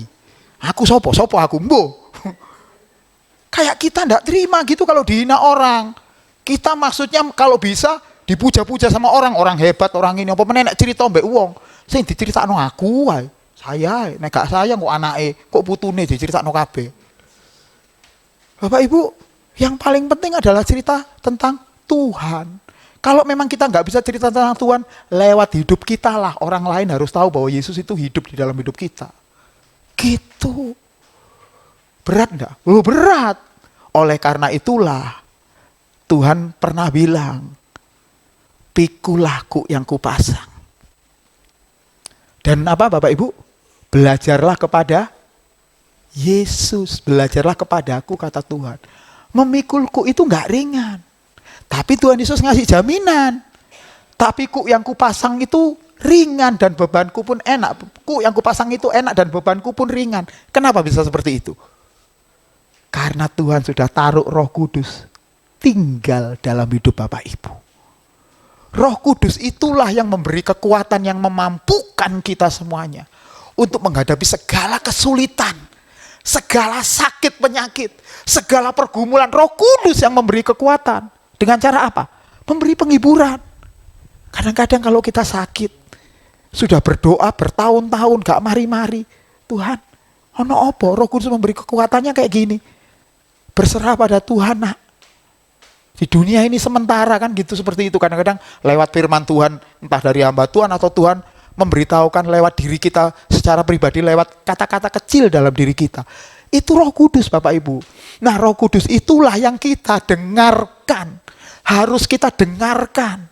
Itu namanya kehidupan yang dipimpin oleh Roh Kudus. Jadi ketika kita ada orang merendahkan kita, kita sebenarnya bisa mengalahkan orang itu entah lewat apa yang kita punya atau lewat omongan, disindir atau lain sebagainya. Tapi Roh Kudus ingatkan, jangan nak, wis cukup rendah hati ya, wis meneng aja belajar rendah hati. Saudara harus belajar ngikut apa kata Roh Kudus. Walaupun itu secara daging kayak nggak enak, kalau direndahkan itu nggak enak. Bu-ibu itu biasanya nek pesen es teh ngene restoran, si metune tiba moro-moro teh anget. Ngamuk nggak kira-kira? Aku kan mau pesen es teh, mau kei teh panas ngene iki caraku ngombe opo. Nek bapak-bapak restoran ini panganane kasinan. Ini mau membunuh konsumennya pelan-pelan gitu ya. Terus kayak di restoran itu kita pesen makanan gak metu-metu. Wih, sungute biasanya metu awake dhewe. Langsung protes sampai waiters gak iso jawab ngene manajeri kalau perlu. Padahal justru peristiwa itu Tuhan pakai untuk belajar kita untuk belajar sabar gara-gara es teh lho gak apa-apa wis tuku nembe nek gak gelem dibungkus, mulih kan beres gitu loh. Lapo dibelani geger. Tapi orang lebih seneng geger. Karena apa sejatinya? Karena merasa terhina gara-gara pesanannya gak tepat. Tapi ketika Bapak Ibu ngalami peristiwa itu, Tuhan ngajar Bapak Ibu untuk jadi sabar. Coba lihat Yesus. Saking zaman Tuhan Yesus gak ono es teh. Jadi gak eruh reaksinya di Alkitab. Tapi kita tahu ketika Tuhan Yesus dihina, dia gak balas menghina. Itulah kehidupan kekristenan yang sebenarnya. Jadi ketika Bapak Ibu dipilih oleh Tuhan, maka kita harus memandang Yesus. Gimana cara hidupnya Yesus? Jadikan teladan. Nah oleh karena itulah perlunya Bapak Ibu belajar firman Tuhan. Itu. Setiap hari hidup kita diisi firman Tuhan supaya kita tidak hanya jadi orang Kristen mek dino Minggu tok iku mau. Dino Minggu Kristen jadi Kristen yang hebat. 2 jam tok, haleluya, puji Tuhan, itu benar-benar kita kata-katanya diurapi. Tapi begitu Senin, meso. Ngomongi putu nih, oh setan, anaknya setan, putu nih setan. Nah kalau putu kita itu setan, lah sampean berarti lah bayi setan. Itu. Oleh karena itulah, ayo saya ajak Bapak Ibu, yuk kita belajar untuk itu loh. Jangan takut kepada mereka yang dapat membunuh tubuh di dunia ini. Ayat terakhir. Aku akan menunjukkan kepadamu siapakah yang harus kamu takuti. Takutilah dia, Tuhan, yang setelah membunuh mempunyai kuasa untuk melemparkan orang ke dalam neraka. Bapak Ibu, saya lebih baik nggak apa-apa dihina orang di sini. Di dunia ini nggak apa-apa. Yang penting Tuhan saya disenangkan lewat hidup saya. Nggak apa-apa dihina. Paling itu kan cuman orang menghina itu paling beberapa menit. Nggak apa-apa. Yang penting aku lulus ujian kalau orang bilang seperti itu. Yang penting sekolah kehidupan kita itu lulus. Saya nggak penting dipuji-puji orang. Hebat yo, montore anyar, omahe gede. Nggak penting. Ketika rumah saya cuman kecil, sempit, aku cuma gak sepeda motor, sing di starter muni grek gak murup-murup. Ada orang menghina pendeta kok sepeda motoran di starter gak murup-murup, gak diberkati Tuhan. Gak apa-apa. Yang penting Tuhan ngacungi jempol sama saya, sama Bapak Ibu. Karena kita belajar untuk mengampuni. Berat enggak kehidupan gitu? Sebenarnya enggak berat. Asal kita mau memandang Yesus. Kenapa? Karena Yesus itu sudah lebih dulu dihina. Itu tadi. Ketika Yesus naik di atas kayu salib, ono wong Romawi metesek. Saudara tahu what is the meaning of metesek? Gua yang ngomong, kalau engkau anak Allah, turun kamu. Emang Tuhan Yesus gak bisa turun? Bisa. Mungkin sama seperti Bapak Ibu, akhir-akhir ini mungkin direndahkan orang lain. Ngalami masalah gak mari-mari. Loh justru itu Tuhan pakai untuk mendewasakan kita semuanya loh. Jadi kalau kita ngalami susah di dunia ini, halah gak apa-apa, itu singkat. Berlangsungnya singkat. Tapi ketika kita mengalami hal yang tidak enak di dunia ini dan kita lulus, perhatikan baik-baik Bapak Ibu. Kemuliaan yang akan kita terima di sorga jauh melebihi penderitaan kita yang ada di sini. Iman kita harus ditaruh di situ. Jadi ketika kita dihina orang dan kita belajar untuk rendah hati, Tuhan mau kasih tahu apa? Harta yang kamu kumpulkan bukan harta di sini, tapi harta di sorga yang nanti akan Bapak Ibu bisa tuai ketika Tuhan Yesus datang kedua kali dan berkata, sabaslah anak-anakku yang kukasihi. Sama seperti Bapa berkata kepada Yesus, kepadanya ini loh aku berkenan. Keberkenanan Tuhan kepada kita bukan karena kita nyumbang gereja, bukan karena kita pelayanan, bukan karena kita sekolah teologi S1, S2, S3, bukan. Tapi karena hidup Bapak Ibu, sekali lagi, semakin lama, semakin serupa dengan Kristus. Semakin lama, semakin serupa dengan Kristus. Ayo saya ajak bareng-bareng yuk. Kita belajar itu Bapak Ibu. Belajar diubahkan itu. Belajar bersedia diubahkan. Saya tahu, berat. Saya pun belajar seperti itu juga berat. Tapi yang paling penting kita mau belajar sedikit demi sedikit. Sampai kita tidak sadar, nanti loh, aku kok jadi gampang ngampuni, tidak kayak dulu yo. Bapak-bapak kok gak gampang ngamuan ya kayak dhisik ya. Sampai seperti itu. Dan baru disitulah kehidupan yang seperti inilah yang menyenangkan Tuhan. Amin. Saya undang pemain musik. Tolong saya kasih G ya Mas. Ya.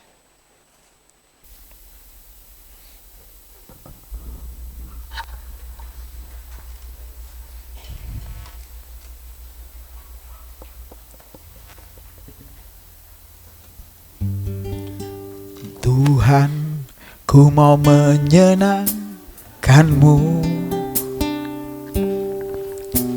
Tuhan, bentuklah hati ini jadi bejana untuk hormat-Mu, cemerlang bagai emas murni. Tuhan, ku serahkan hatiku. Hayati lagu ini Bapak Ibu. Semua ku berikan padamu. Kuduskan hingga tulus selalu, agar aku menyenangkan-Mu. Bersama-sama katakan, menyenangkan. Wow, indah sekali. Senangkan. Cuma itu kerinduan kita. Hanya itu kerinduanku. Menyenangkan-Mu, senangkan hatimu.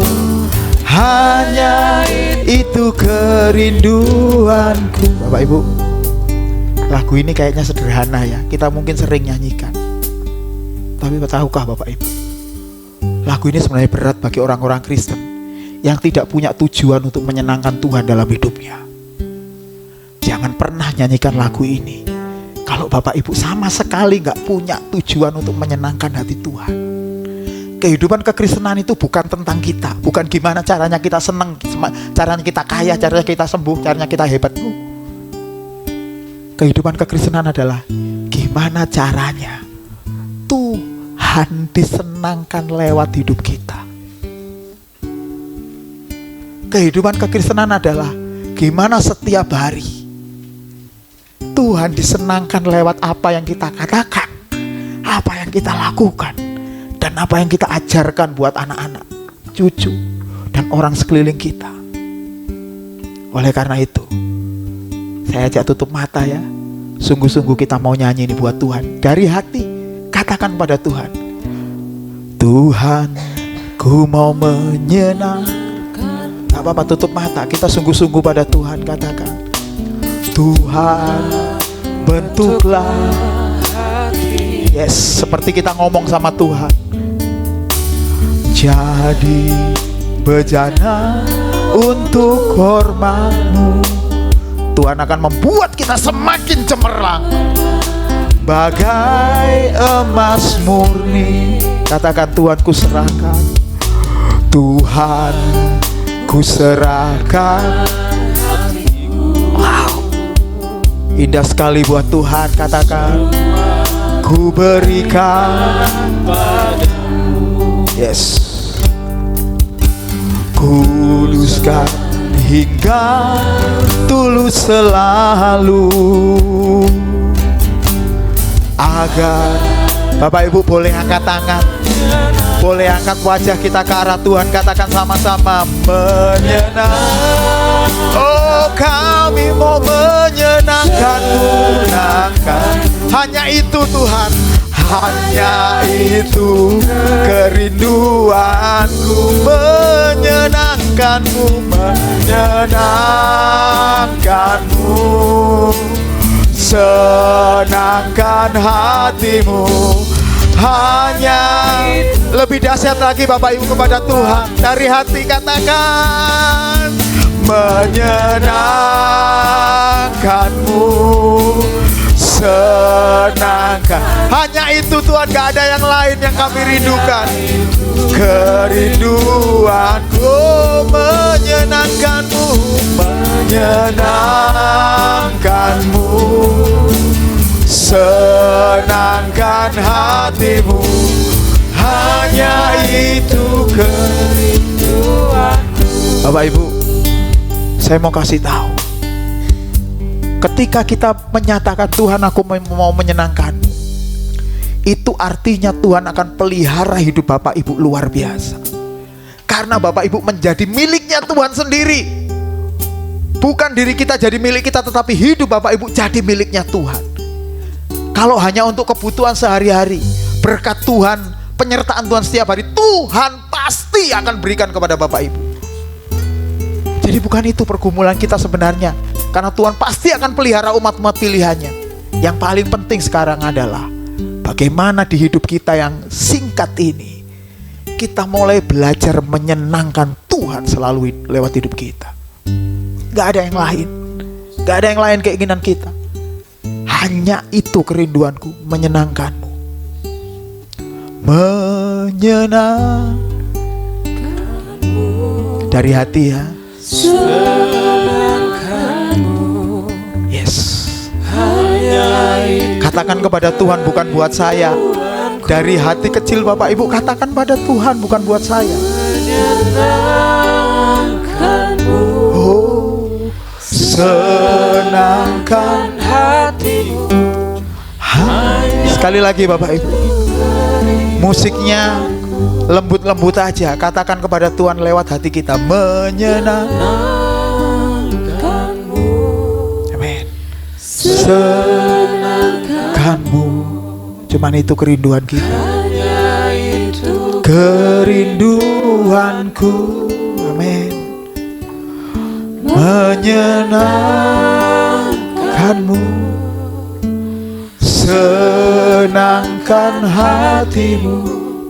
Hanya itu kerinduan. Bapak Ibu, hari ini saya mau berdoa buat Bapak Ibu yang rindu, memiliki keinginan dari hati yang paling dalam untuk nyenengin Tuhan setiap hari lewat hidup kita. Saya tahu mungkin kemampuan kita gak banyak, pengetahuan kita tentang Alkitab maupun tentang teologi gak banyak, tetapi cuma satu keinginan yang Tuhan inginkan. Bapak Ibu janji, dalam hidup kita cuma ingin menyenangkan Tuhan lewat kehidupan kita tiap hari. Kalau ada Bapak Ibu yang memiliki kerinduan seperti ini, saya mau berdoa. Bapak Ibu bisa taruh tangan di dada, gak usah berdiri dari tempat Bapak Ibu duduk. Taruh tangan di dada, saya mau berdoa. Ada lagi, puji Tuhan. Tuhan, lihat mereka yang naruh tangan di dada mereka. Kami bukan orang hebat, kami bukan orang yang baik. Kami banyak dosa, kami banyak kesalahan, tetapi kami punya Allah yang menguduskan kami, yang membenarkan kami melalui darah-Mu 2000 tahun yang lalu. Tuhan sudah selesai menebus kami. Tapi kami saat ini Tuhan ingin memberikan hidup kami sepenuhnya hanya untuk menyenangkan hati Engkau Tuhan. Tuhan, jamah mereka yang naruh tangan di dada mereka. Mereka memiliki kerinduan yang dalam untuk menyenangkan Tuhan melalui kehidupan mereka setiap hari. Dalam nama Tuhan Yesus, jamah mereka. Tuhan, semakin perbaiki hidup kami. Tuhan, ku mau menyenangkan-Mu. Ayo saya bangkit berdiri Bapak Ibu. Kita hampiri tahta Tuhan lebih lagi. Hati ini, katakan, jadi bejana untuk hormat-Mu. Cemerlang bagai emas murni. Sambil bersyukur katakan, Tuhan, ku serahkan hidupku. Tuhan, ku serahkan hatiku. Yes, semuanya milik-Mu Tuhan. Semua ku berikan padamu. Kuduskan kami semakin serupa dengan Engkau Tuhan. Kuduskan hingga tulus selalu, agar aku menyenangkan. Angkat wajah kita dengan penuh kemenangan Bapak Ibu, katakan, menyenangkan-Mu, oh, senangkan Hanya itu kerinduan kami Tuhan. Itu kerinduanku, menyenangkanmu, senangkan hatimu. Hanya sekali lagi lebih dahsyat kepada Tuhan. Angkat suara kita kepada Tuhan, katakan menyenangkanmu. Yes Lord, senangkanmu. Hanya itu kerinduanku, menyenangkanmu, senangkan hatimu. Hanya itu. Dengan dahsyat sama-sama katakan, hanya itu kerinduanku. Hanya itu kerinduan. Sekali lagi, hanya itu. Hanya itu kerindu. Boleh berikan kemuliaan yang paling meriah untuk Allah kita yang dahsyat, yang menyertai kita sepanjang waktu. Tuhan, hamba-Mu selesai berbicara, tapi Roh Kudus terus berbicara di dalam hidup kami, sehingga semakin lama kehidupan kekristenan kami semakin serupa dengan Tuhan Yesus Kristus. Teladan hidup kami, pokok keselamatan kami, dan anak sulung Bapa yang luar biasa. Roh Kudus, beri kemampuan kepada kami semuanya, untuk kami bisa semakin lama semakin tulus di hadapan-Mu Tuhan, menjadi orang Kristen, menjadi orang-orang percaya kepadamu, yang benar-benar memiliki kehidupan sebagai seorang anak, yang bertumbuh luar biasa di dalam pengenalan akan Kau, di tempat di mana Tuhan tempatkan kami di gereja ini. Semakin bertumbuh, tumbuhkan iman kami Tuhan dalam hidup kami, karena kami tahu Tuhan menghargai hidup kami Tuhan. Tuhan menciptakan kami segambar dan serupa dengan Tuhan Yesus Kristus. Terima kasih Tuhan untuk kebenaran ini. Di dalam nama Tuhan Yesus kami sudah berdoa dan mengucap syukur. Yang percaya Tuhan sama-sama katakan amin. Silakan duduk Bapak Ibu, Tuhan memberkati.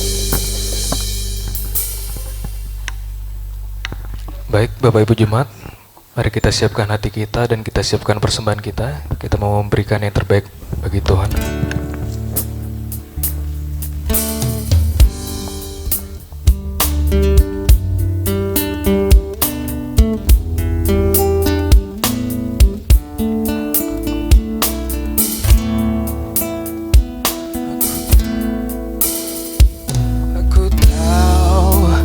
Hari esok, namun langkahku tegap, bukan surya ku harapkan, karena surya kan lenyap.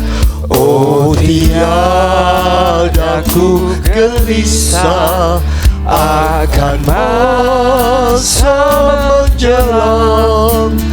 Ku berjalan serta Yesus, maka hatiku tenang.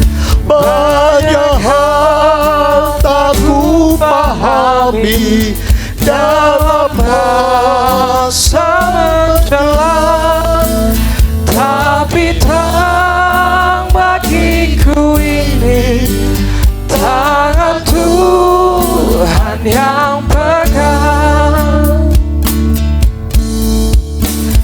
Makin teranglah perjalanan, makin tinggi aku naik, dan bebanku makin ringan, makin nampaklah yang baik. Di sanalah tangan abadi, tiada tangis dan keluh. Di negeri seberang pelangi, kita akan berdoa. Saya undang Bapak Ibu Jemaat untuk bangkit berdiri. Kata ku pahami dalam masa menjelang, tapi terang bagiku ini tangan Tuhan yang pegang. Banyak hal tak ku pahami dalam masa menjelang, tapi terang bagiku ini tangan Tuhan yang pegang. Tapi terang bagiku ini tangan Tuhan yang pegang.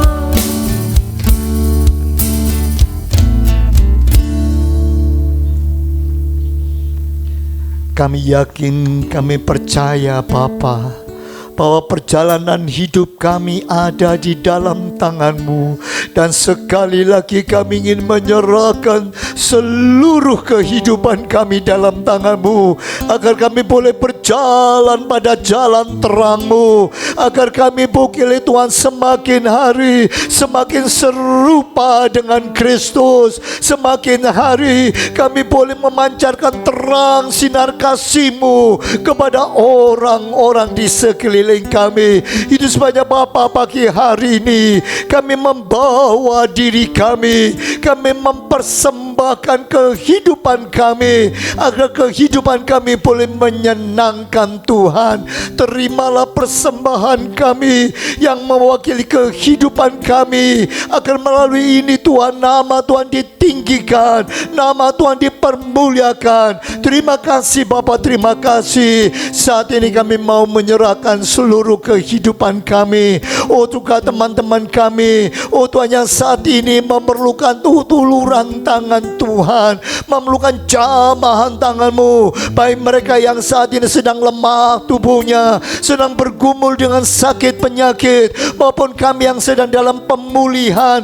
Mari Engkau jamah setiap kami Bapa, sehingga kami boleh melihat ada jalan terang di depan kami yang selalu kami jalani, karena kami makin menurut kepada-Mu, kami makin serupa dengan Tuhan, kami makin menyerahkan kehidupan kami ke dalam tangan-Mu. Kami juga mendoakan saudara kami yang saat ini sedang bergumul dengan pekerjaan, dengan Tuhan kehidupannya sehari-hari, dengan persoalan dan masalah yang sedang dihadapi. Mari Tuhan, kami yakin percaya Tuhan yang menjadi pimpinan dalam hidup kami, Tuhan juga yang akan menunjukkannya, sehingga kami melihat ada jalan terang di depan kami. Terima kasih Bapa, terima kasih. Dan Tuhan, kalau kami sebentar akan meninggalkan tempat ini, Tuhan sertai dan lindungi kami. Bahkan Tuhan memberkati kami semua, berkati semua pelayan-pelayan-Mu, berkati hamba-Mu,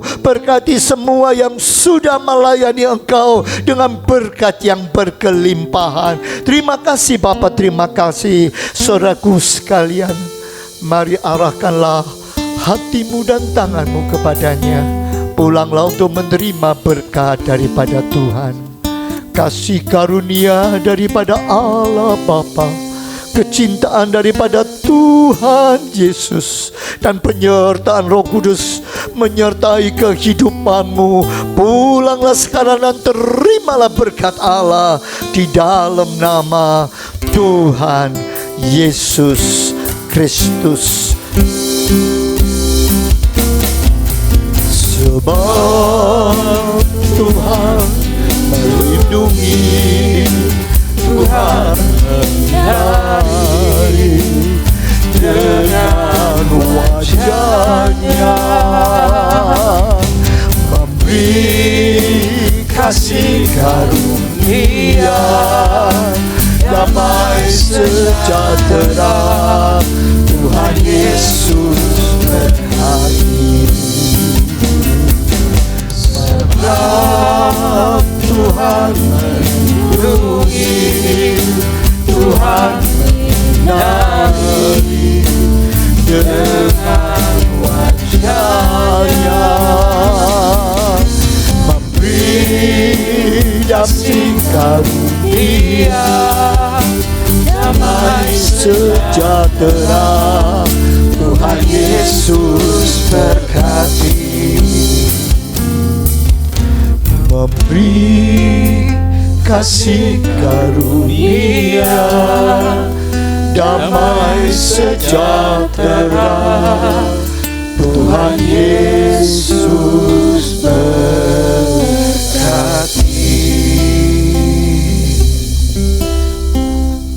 Mari kita mengambil saat teduh sejenak, merenungkan kebenaran firman Tuhan, berkomitmen untuk melakukannya dalam hidup kita.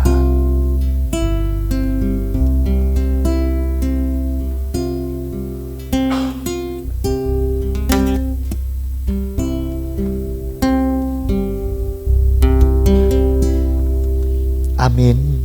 Silakan duduk kembali. Puji nama